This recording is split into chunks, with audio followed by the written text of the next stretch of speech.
മണമൊക്കെ മാറി നമ്മുടെ ഇഞ്ചി വെളുത്തുള്ളിയും നല്ല എന്താ പറയുക നല്ല വഴണ്ട് വന്നിട്ടുണ്ട്. അപ്പോൾ നമുക്കിനി നമ്മുടെ തക്കാളി ആഡ് ചെയ്ത് കൊടുക്കാം.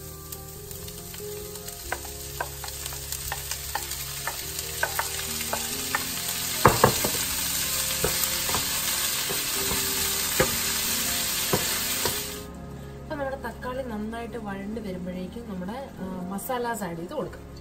ആദ്യം തന്നെ ചില്ലി പൗഡർ 2 ടീസ്പൂൺ, നമ്മുടെ കൊറിയാൻഡർ, നമ്മുടെ മല്ലിപ്പൊടി ഒരു 1/4 ടീസ്പൂൺ, നമ്മുടെ മഞ്ഞൾപ്പൊടി 1/2 ടീസ്പൂൺ, ഗരം മസാല 1/4 ടീസ്പൂൺ ഇപ്പം ആഡ് ചെയ്യുക, 1/4 ടീസ്പൂൺ ലാസ്റ്റ് ആഡ് ചെയ്യുക. പിന്നെ നമ്മുടെ ഈ മസാലയുടെ കൂടെ തന്നെ നമ്മൾ കുറച്ച് കടലമാവ്, നമ്മുടെ ഗ്രാം ഫ്ലോർ ഇട്ട് കൊടുക്കുക. ഞാനൊരു റഫ് ഒരു 1.5 ടീസ്പൂൺ ഇട്ട് കൊടുക്കുന്നുണ്ട്. കാരണം അതെന്തിനാന്ന് പറഞ്ഞാൽ നമ്മുടെ കറിക്ക് നല്ലൊരു തിക്നെസ് കിട്ടാൻ വേണ്ടിയിട്ടാണ് നമ്മളങ്ങനെ ചെയ്യുന്നത്.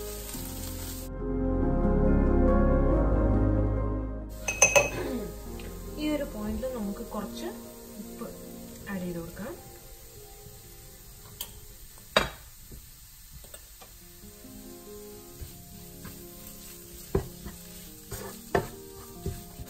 ഈ ഒരു പോയിന്റിൽ നമ്മുടെ പ്രോൺ ആഡ് ചെയ്ത് കൊടുക്കാം.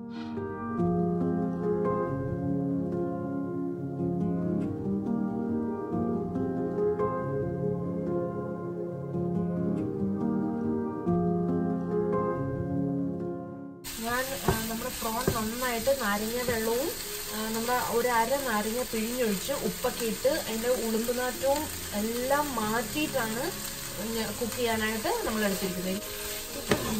അപ്പോൾ എപ്പോഴും മീനായാലും ചിക്കനായാലും എന്തായാലും ഒരു ഇച്ചിരി നാരങ്ങ ഇട്ട് കഴുകുന്നതാണ് അതിൻ്റെ ഒരു നമുക്ക് കഴിക്കുമ്പോഴും നല്ലൊരു അതിൻ്റെ ഉളുമ്പ് മണമൊന്നും ഉണ്ടാവില്ല.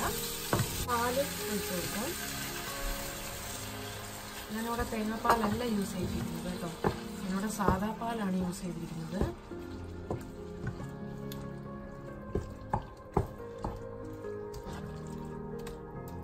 ഞാനൊരു 1/2 ഗ്ലാസ് പാലെടുത്തിരുന്നു.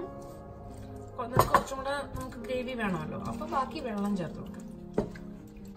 ഇനി നിങ്ങൾ നല്ല ഹൈ ഫ്ലെയിമിൽ വെച്ചോട്ടോ, ഒരു മീഡിയം ടു ഹൈ ഫ്ലെയിമിൽ തന്നെ അതിരുന്ന് നന്നായിട്ട് കുക്കാവട്ടെ. ഇതിൻ്റെ കൂടെ കഴിക്കാൻ നമുക്ക് ചപ്പാത്തി നല്ലതാണ്.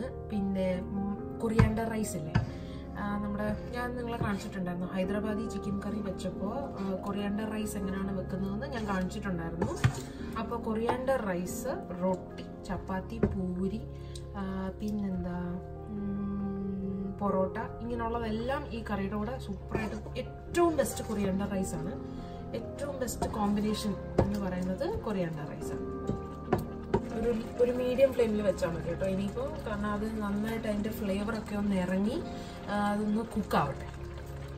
അപ്പം നമുക്ക് ആ ഗ്രേവിയും വേണം. ഗ്രേവി ഒരുപാട് വറ്റിപ്പോയി കഴിഞ്ഞാൽ നമ്മൾ വീണ്ടും വീണ്ടും വീണ്ടും വെള്ളം ആഡ് ചെയ്ത് കഴിഞ്ഞാൽ നമ്മളെ ആ ഒരു കറിയുടെ ഫ്ലേവർ ശരിക്കും നമുക്ക് കിട്ടില്ല. അപ്പോൾ ആ മസാലയും എല്ലാം നമ്മൾ ആഡ് ചെയ്ത് അതിൻ്റെയൊക്കെ ഒരു എസൻസ് നഷ്ടപ്പെടും. അപ്പോൾ കഴിവതും നമ്മൾ ആദ്യം തന്നെ ഒഴിച്ചു കൊടുക്കുന്ന ആ വെള്ളത്തിൽ അല്ലെങ്കിൽ ആ ഒരു ഗ്രേവിയിൽ തന്നെ അത് കിടന്ന് കുക്കാവട്ടെ. അപ്പോൾ നമ്മൾ ആ ഒരു മീഡിയം ഫ്ലെയിമിൽ വെച്ചാൽ മതി. ഇല്ലെങ്കിൽ ഹൈ ഫ്ലെയിമിൽ വെച്ചത് ഭയങ്കരമായിട്ട് വറ്റിപ്പോവും നമ്മുടെ ഗ്രേവി. അടച്ചു വെച്ചു കിടന്ന് കുക്കാവട്ടെ.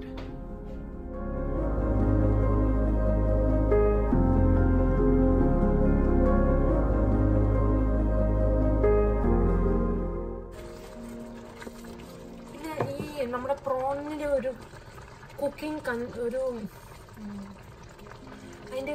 നമ്മൾ പ്രോൺ കുക്ക് ചെയ്തെടുക്കുമ്പോൾ അതിൻ്റെ ഒരു ടെക്സ്ചർ ഉണ്ട്. അത് ഒരുപാട് പ്രോൺ അങ്ങ് കിടന്ന് കുക്കായി കഴിഞ്ഞാൽ അതൊരുമാതിരി റബ്ബർ പോലെ ആവും.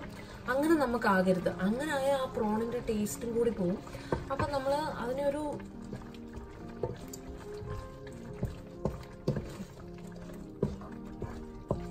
നമ്മുടെ ബേസിൻ ഫ്ലോർ ഒക്കെ ഇട്ടതുകൊണ്ട് നമ്മുടെ ഇതുണ്ട്, നമ്മുടെ ഗ്രേവി നല്ല തിക്കാണ്.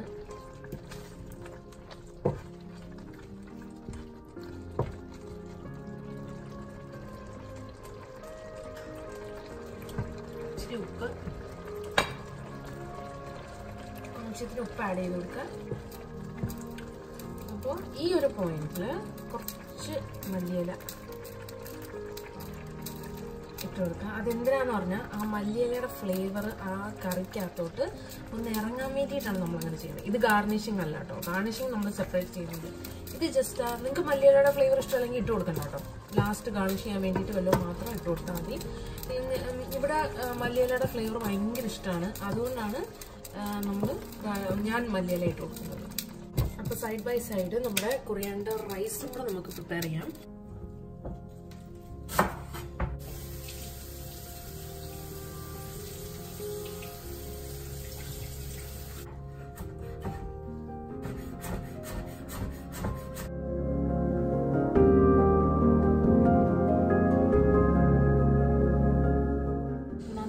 തിളച്ചിറങ്ങിയതിന് ശേഷം നമുക്ക് ചോറ് ആഡ് ചെയ്ത് കൊടുക്കാം.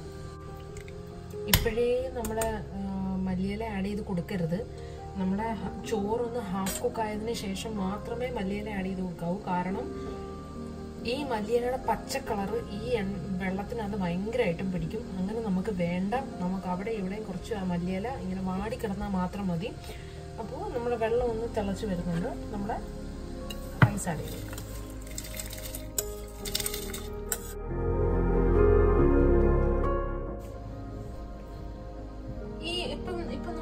ചോറ് കണ്ടില്ലേ, ഇപ്പം നമ്മുടെ അരി ഇങ്ങനെ ഈ ഒരു സ്റ്റേറ്റ് ആവുമ്പോഴത്തേക്കും നമുക്ക് കട്ട് ചെയ്ത് വെച്ചിരിക്കുന്ന മല്ലിയില ഇട്ട് കൊടുക്കും.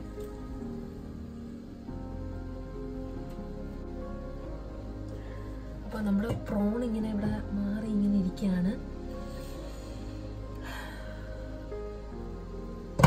മണം അടിച്ചിട്ടുണ്ടല്ലോ, വേഗം പോയി ഉണ്ടാക്കി നോക്കിക്കോ കേട്ടോ.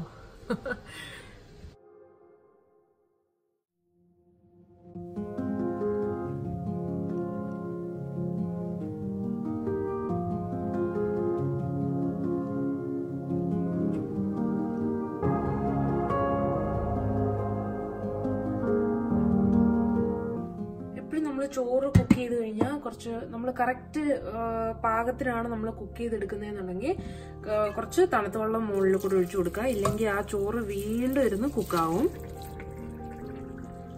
നമ്മുടെ കറി നമുക്കൊരു സർവിംഗ് ഡിഷിലേക്ക് മാറ്റാം.